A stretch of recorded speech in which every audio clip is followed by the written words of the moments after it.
లక్ష్మీదేవికి మాత్రమే ఉండే వైశిష్ట్యం ఏమి అంటే ఆ తల్లిలో ఉండే మాహిషీ భావం అన్నాం. అంటే స్వామికి పట్టమహిషిగా ఉండదగిన సామర్థ్యము ఈమెకు మాత్రమే ఉండేటువంటిది. ఆమె యొక్క ఆధిక్యం అంటే స్వామికి ఎంతోమంది పత్నులు ఉన్నప్పటికీ వారందరికన్నా గొప్పదనము లక్ష్మీదేవి వద్ద మాత్రమే ఉన్నటువంటి ఆయనకు అనుగుణమైనటువంటి అనురూప్యము, అభిమతత్వము, అంటే ఆయన యొక్క స్వభావం ఎలాంటిదో ఈమె యొక్క స్వభావం కూడా అటువంటిది. ఇద్దరూ ఒకే విధమైన అభిప్రాయాలు కలిగినటువంటి వారు. అలాగనే భోగ్యత ఉత్కర్షము, ఒకరిని ఒకరు పొందటంలో అత్యంతమైన గొప్పదనం కలిగిన వాళ్ళు. ఇలాగ ఎన్నో రకాలుగా ఇద్దరిలో ఒక గొప్పదనం అనేది ఉన్నది. ఈ గొప్పదనం అంతటికీ కూడా కారణభూతురాలు మన అమ్మ లక్ష్మీదేవి. అటువంటి ఆ లక్ష్మీదేవి యొక్క వైభవాన్ని ఆఖరికి పరమాత్మ కూడా సంపూర్ణంగా చెప్పలేరు. ఆమెని సంపూర్ణంగా పొందటానికి ఆయన ఎన్నో రకాలైనటువంటి అగచాట్లు పడుతున్నారని చెప్పి యామునాచార్యుల వారనే మహానుభావులు అంటారు. స్వవైశ్వరూప్యేణ సదానుభూతయాపి అపూర్వవత్ విస్మయమాదధానయా అని చెప్పి అంటాడు. ఆమెని ఎంత తన విశ్వరూప ప్రదర్శన చేసి ఆమెని పొందాలి అన్నప్పటికీ కూడా ఆమె యొక్క సంపూర్ణ స్వరూపాన్ని తాను పూర్తిగా తనలో ఐక్యం చేసుకోలేకుండా ఉన్నానా అనేటట్లుగా ఆయన ఆశ్చర్యపోతూ ఉన్నాడు అనేటువంటి మాటలు మనకు తెలియచేస్తూ ఇటువంటి గొప్పదనం కలిగిన మహనీయురాలు మన తల్లి అన్న విషయాన్ని తెలియచేస్తూ తరువాత శ్లోకాన్ని మనకు అనుగ్రహిస్తున్నారు.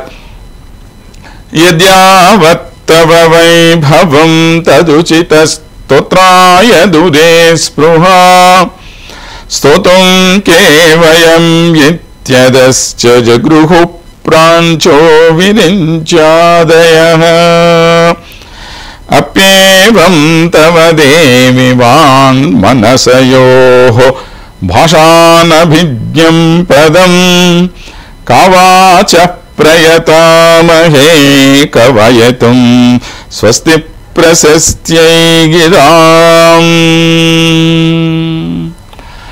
ఆ లక్ష్మీదేవి యొక్క వైభవాన్ని గురించి వర్ణించాలి అని ఎంతో మంది ఎన్నో రకాలుగా ప్రయత్నం చేసినప్పటికీ ఎవరికీ కూడా ఆమె వైభవాన్ని సంపూర్ణంగా వర్ణించగలిగిన సామర్థ్యం లేకుండా పోతూ ఉన్నది. మరి నీ దగ్గర ఏమిటయ్యా అంత గొప్పదనం ఏముందని నువ్వేదో మొదలు పెట్టావే ఇంత గొప్పగా? ఏమున్నది నీ దగ్గర అంత గొప్పదనం అంటే వాస్తవానికి నా దగ్గర గొప్పదనం ఏమీ లేదు, కానీ ఓ గొప్పదనం ఉంది. ఏమిటో ఆ గొప్పదనం మనకి ఈ శ్లోకంలో వారు తెలియజేస్తారు. లక్ష్మీదేవి యొక్క వైభవాన్ని గురించి చెప్పటానికి ఎవరికి సాధ్యం అవుతుంది కనుక ఎవరికి సాధ్యం కావటం లేదు. అలాంటిది నువ్వు దీనికి పూనుకునేసావే అని చెప్పి అంటే కారణం ఏంటో యత్ యావత్ తమ వైభవం అని అన్నారు. యత్ అంటే ఏ స్వరూపం కలిగినదైతే ఉన్నదో, అంటే ఈ తల్లి యొక్క వైభవము ఎంత గొప్పది అని చెప్పాలి అనంటే అబ్బో ఇంత అంతానా, ఎంతో గొప్ప వైభవం కలిగినటువంటిది. యావత్ అంటే ఎంత పరిమితి కలిగినది, ఎంత గొప్పదైనటువంటిది అని చెప్పాలి అంటే దానికి కూడా వీలుగానటువంటిది. తవ వైభవం ఆ నీ యొక్క గొప్పదనము అంటే ఇప్పుడు పరమాత్మ యొక్క గొప్పదనం చెప్తున్నామా, అమ్మవారి యొక్క గొప్పదనం చెప్తున్నామా అంటే అమ్మ గొప్పదనమే కదా మనం చెప్తున్నాము. మనము ప్రతిసారి కూడా భగవానుడితో అమ్మవారు కలిసింది అంటున్నాము, భగవంతుడే గొప్పవాడని చెప్పి అంటూ ఉన్నాము. అయినప్పటికీ కూడా అమ్మవారి గొప్పదనం ఇది అంటున్నాము. ఏంటండి ఈ పరస్పర విరుద్ధమైన భావాలు అనే సందేహం మన మనసులో కలగవచ్చు. అందుకని వాటికి పరిష్కారం మనం ఒక్కొక్క శబ్దంలోని అర్థాన్ని బాగా లోతుగా అవగాహన చేసుకుంటే తెలుస్తుందండి. లేకపోతే వీరిద్దరిలో ఎవరు గొప్ప అనేటువంటి ఓ సందేహం అలా మిగిలిపోతుంది. మిగిలిపోవటమే కాదు, దీని మీద పెద్ద అనవసరమైన వాద వివాదాలు మొదలవుతాయి. ఏ మగవాళ్లే గొప్ప, ఆడవాళ్ళు తక్కువ, ఇదే అదే అని కొన్ని అర్థం లేనటువంటి వాదనలు బయలుదేరతాయి. ఇక్కడ స్త్రీ పురుష భేదభావం కాదు మనం చెప్తోంది. ఈ ఆడామగ యొక్క ఆధిపత్యం గురించి మనం మాట్లాడటం లేదు. ఇద్దరూ ఏ విధంగా అన్యోన్య ఆశ్రితులై ఉన్నారు అనే విషయాన్ని మనకు తెలియజేస్తూ ఉన్నారు. ఆ అన్యోన్య ఆశ్రయత్వంలో కూడా మనం ప్రస్తుతం ప్రధానంగా అమ్మవారి వైభవాన్ని గురించే చెప్తున్నాము. అందుకని తవ వైభవం అని అంటూ ఉన్నాం అన్నమాట. తల్లి, నీ యొక్క వైభవాన్ని గురించి నేను మాట్లాడుతున్నాను ఇప్పుడు. ఎందుకని? నీ గొప్పదనం గురించి చెప్తే తరువాత ఏమవుతుంది? ఆటోమేటిక్గా ఆయన గొప్పదనం కూడా అక్కడ వ్యక్తమవుతుంది. ఇప్పుడు ఈమె ఆయనకు అధీనమైందంటే ఆయన ఇంతకన్నా గొప్పవాడనే కదా, మళ్ళీ ఇంకా ఆయన గురించి ప్రత్యేకంగా చెప్పాల్సిన పనే ఉంది. అలా అని చెప్పి ఆయనలో ఉండే గుణాలు మాత్రమే ఈమెలో ఉన్నాయా అంటే కాదు, అందుకు భిన్నమైనటువంటి కొన్ని గుణాలు ఈమెలో ఉన్నాయి. ఆ గుణాలు ఏ విధంగా ఈమెలో కలిగి ఉండి ఈ గుణములు పోయి ఆయన గుణాల్లో లీనమవుతున్నాయో తెలియజేసేటువంటిదే ఈ గుణరత్నకోశము. రత్నకోశం అంటే ఏంటండి? రత్న భాండాగారం. రత్నాలన్నీ తీసుకుపోయి మీరు ఒక మంచి అద్భుతమైనటువంటి పెట్టెలో పెట్టారు.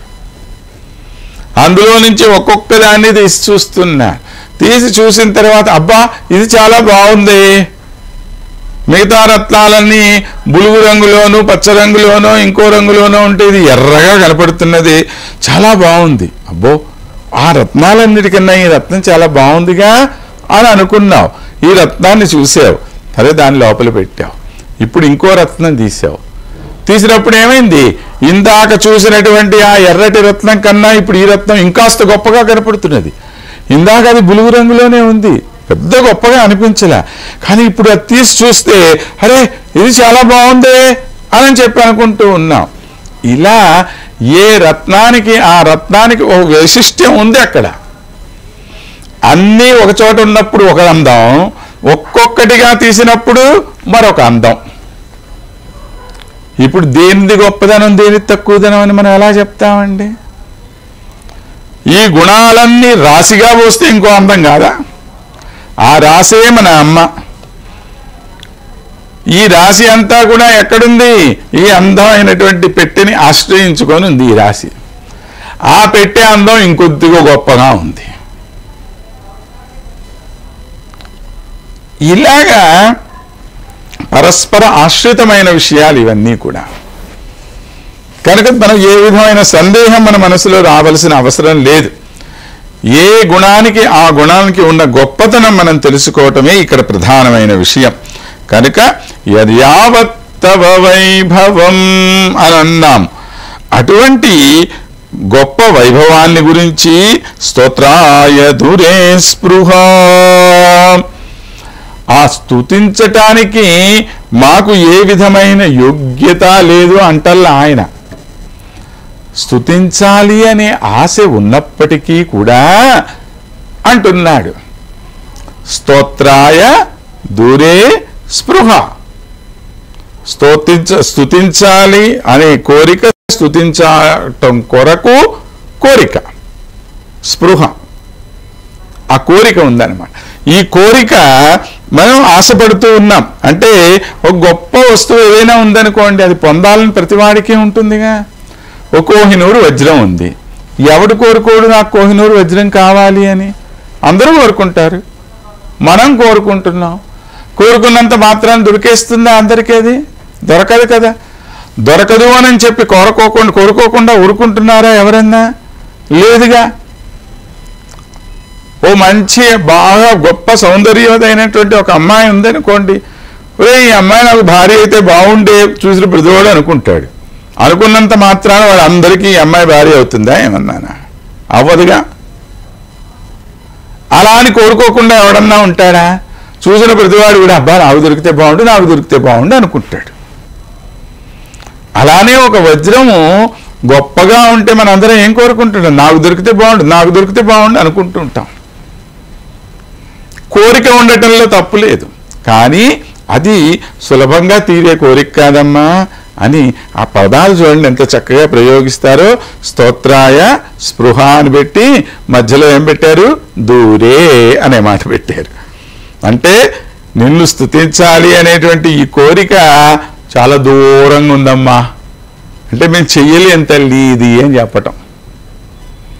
ఈ పని గొప్పదే, నిన్ను స్తుతించాలి అనుకోవటం గొప్ప విషయమే. స్తుతించాలనే కోరిక మాకుందా లేదా? ఉంది. కానీ చేయగలుగుతున్నామా? అబ్బే చేయలేమండి. ఎందుకని? కారణాలు వేరే, అవి తర్వాత చూద్దాం. కనుక ఇది ఇటువంటి గొప్పదనం, తల్లికి ఉండేటువంటి గొప్పతనం గురించి చెప్తూ యామునాచార్యులు వారు అంటారు, యస్యాస్తే మహిమానం ఆత్మనైవ త్వద్వల్లభోపి ప్రభు అని చెప్పి అంటారు ఆయన.